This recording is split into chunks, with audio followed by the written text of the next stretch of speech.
Hello दोस्तों, नमस्कार। राठौर जी के एनसीए क्लासेस में आपका स्वागत है। मैं आपका host Aditya Rathore current affairs से 15 महत्वपूर्ण क्वेश्चन लाया हूं। आज का पहला प्रश्न है, हाल ही में वैश्विक प्लास्टिक संधि के लिए कितने देशों ने मंजूरी दी है? 101, 145, 165, 175? यह 175 हो जाएगा। जो एक सबसे बड़े बहुपक्षीय पर्यावरण सौदे में 175 देशों ने प्लास्टिक प्रदूषण संकट को समाप्त करने के लिए वैश्विक प्लास्टिक संधि नामक एक कानूनी रूप से बाध्यकारी वैश्विक संधि पर सहमति व्यक्त की है। केन्या के नैरोबी में संयुक्त राष्ट्र पर्यावरण सभा की बैठक में पहली संधि पर प्रस्ताव पारित किया गया था। आज का अगला प्रश्न है, हाल ही में रुड़की जल सम्मेलन 2022 का उद्घाटन किसने किया है? अशोक गहलोत, गजेंद्र सिंह शेखावत, रमेश पोखरियाल निशंक, अमित शाह? इसका गजेंद्र सिंह शेखावत किए हैं। जो रुड़की जल सम्मेलन 2022 के दूसरे संस्करण का उद्घाटन 2 मार्च 2022 को हुआ था। जो जल शक्ति मंत्री श्री गजेंद्र सिंह शेखावत द्वारा उसका उद्घाटन किया गया। इस कॉन्क्लेव का उद्घाटन भारतीय प्रौद्योगिकी संस्थान रुड़की द्वारा किया गया। इसका आयोजन 2 मार्च से 4 मार्च 2022 तक आईआईटी रुड़की और नेशनल इंस्टीट्यूट ऑफ हाइड्रोलॉजी द्वारा संयुक्त रूप से किया गया। आज का अगला प्रश्न है, सरकार के आधिकारिक आंकड़ों के अनुसार भारत में कोविड-19 से प्रभावित बच्चों की संख्या कितनी है? 1.54 लाख, 2.54 लाख, 3.54 लाख, 4.54 लाख? इसका 1.54 लाख है।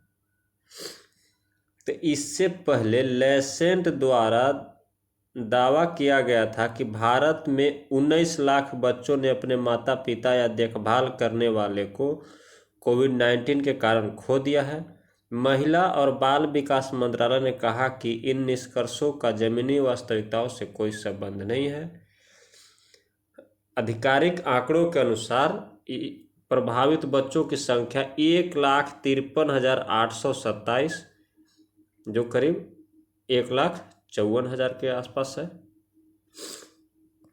अगला प्रश्न है, हाल ही में जयप्रकाश चौकसे का निधन हुआ है, वह कौन थे?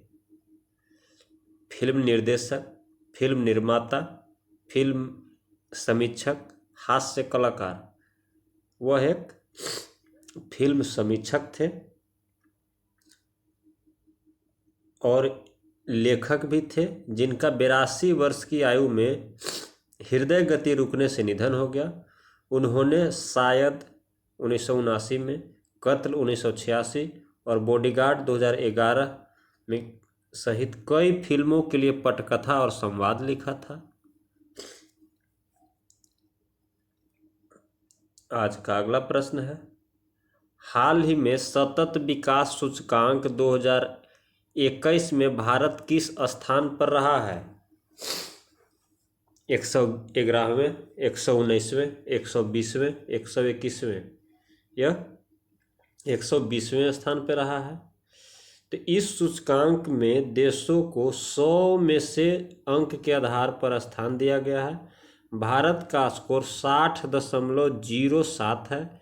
पिछले साल भारत की रैंक 117 थी। सूचकांक 17 सतत विकास लक्ष्यों को प्राप्त करने की दिशा में देश की कुल प्रगति को मापता है। सूचकांक में फिनलैंड जो है शीर्ष पे रहा है। आज का अगला प्रश्न है, हाल ही में किस संस्थान ने शोधकर्ताओं द्वारा बायोडिग्रेडेबल नैनो पार्टिकल की खोज की है? IIT Kanpur, IIT Roorkee, IIT Mumbai, IIT Madras? यह आईआईटी कानपुर कपूर ने खोज किया है। जो एक बायोडिग्रेडेबल नैनो पार्टिकल बनाया है जिसका उपयोग फसलों को बैक्टीरिया और फंगल बीमारियों से बचाने के लिए रासायनिक आधारित कीटनाशकों के विकल्प के रूप में किया जा सकता है। आज का अगला प्रश्न है,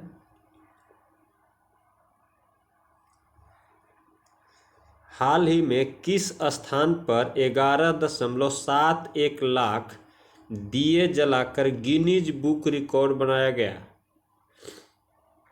हरिद्वार, काशी, देवप्रयाग, उज्जैन। यह उज्जैन में किया गया।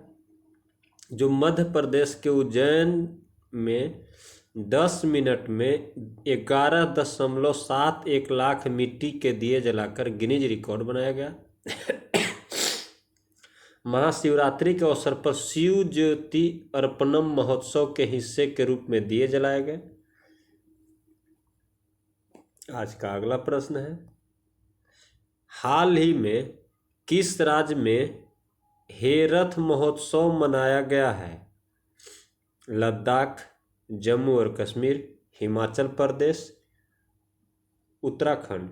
यह जम्मू कश्मीर में। हेरथ या हरा यानी शिव की रात, जिसे आमतौर पर महाशिवरात्रि के रूप में जाना जाता है, जम्मू और कश्मीर में कश्मीरी पंडितों द्वारा मनाया जाने वाला मुख्य त्यौहार है। यह त्यौहार भगवान शिव और देवी उमा यानी पार्वती की शादी की सालगिरह का प्रतीक है। 2022 हेरथ महोत्सव 28 फरवरी 2022 को मनाया गया था। अगला प्रश्न है, भारत और अमेरिका की 19वीं सैन्य सहयोग बैठक 2022 कहाँ आयोजित की गई? आगरा, गुवाहाटी, शिमला, देहरादून। यह आगरा में किया गया था। जो चर्चा का यह था कि सह अध्यक्षता air marshal BR Krishna, chief of integrated defence staff to chairman chiefs of staff committee, और lieutenant general Stephen D deputy commander US Indo Pacific command ने अमेरिकी पक्ष का प्रतिनिधित्व किया। आज का अगला प्रश्न है, हाल ही में किस राज्य के होलोंगी में ग्रीनफील्ड हवाई अड्डा मिलेगा? सिक्किम, असम, नागालैंड, अरुणाचल प्रदेश। यह अरुणाचल प्रदेश में मिलेगा।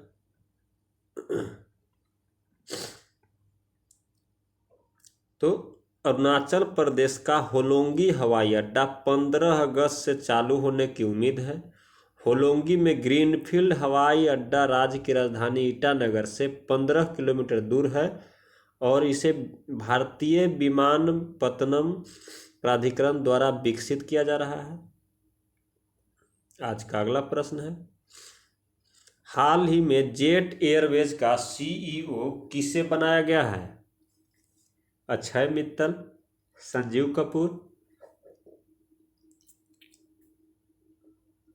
दीपक चटर्जी। इनमें से कोई नहीं।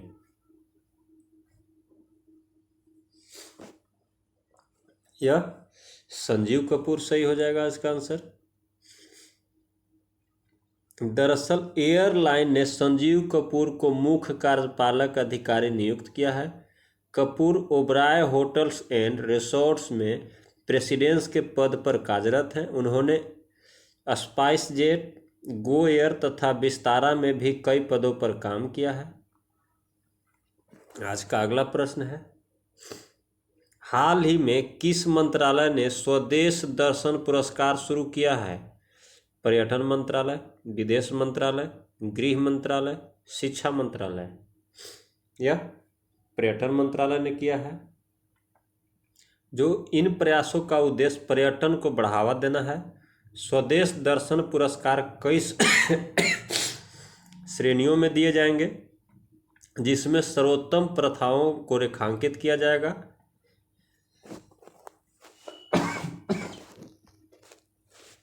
अगला प्रश्न है, हाल ही में किस भारतीय बैंक ने प्रतिबंधित रूसी संस्थानों को बैंकिंग माध्यमों के जरिए भुगतान पर रोक लगा दी है?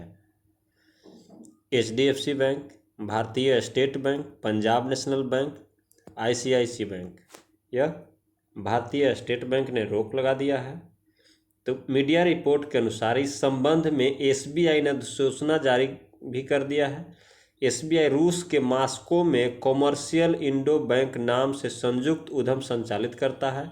इसमें कैनरा बैंक 40% हिस्सेदारी के साथ अन्य भागीदार है। रूस भारत के बड़े व्यापार साझेदारी में से एक है। दोस्तों, जो मेरे चैनल पे पहली बार आए हैं, कृपया सब्सक्राइब कर लें, और जो सब्सक्राइब कर लिए हैं वह लाइक, शेयर और कमेंट करके यह बताना न भूलें कि आप कितना सही कर रहे हैं, आपको वीडियो कैसा लगता है। आज का अगला प्रश्न है,